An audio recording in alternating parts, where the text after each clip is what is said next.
paper, because we always start off with a half a sheet of paper, and I'm going to trace around the outside of it in the middle of my paper, just because we don't need to do the entire sheet of paper all the time.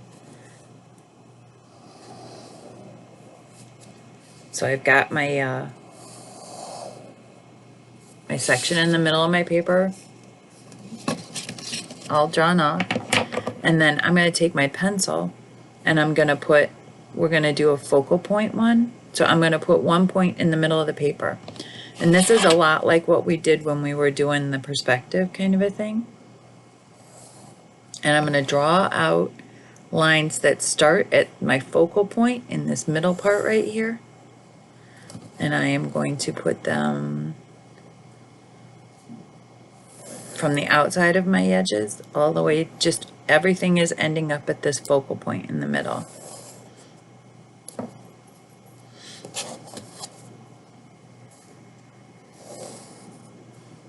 So I have multiple lines and they radiate out from my center point.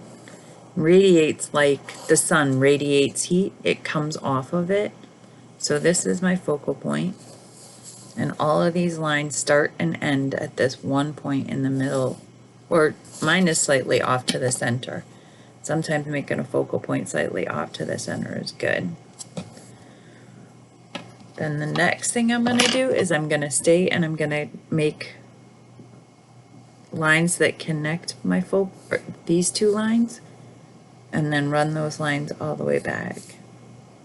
So I'm going to keep this little center of my paper that is completely off center. And I'm going to take it, I'm going to make these jagged shapes that come from here.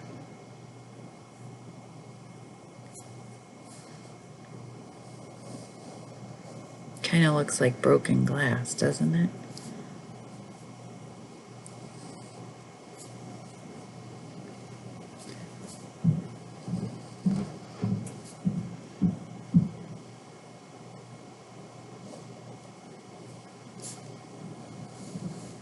So now I have my basis for drawing, and then I can fill it with my patterns, or I can fill it with, and we've been working on patterns for a while.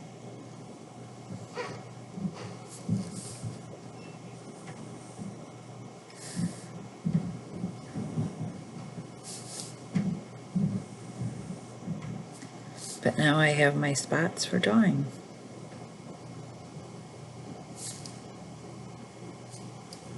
So I have that. And so now I can take, and if I want to, and I think I want to, I'm going to erase this center part. Whoops. You gotta make sure your pen's dry before you do it. I just smudged it. So I'm going to have to figure out how to fix that now. This is an eraser that looks like a pencil. How cool is that?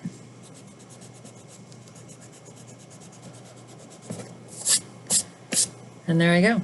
So there's my basis for it. And then, and I'll show you some examples.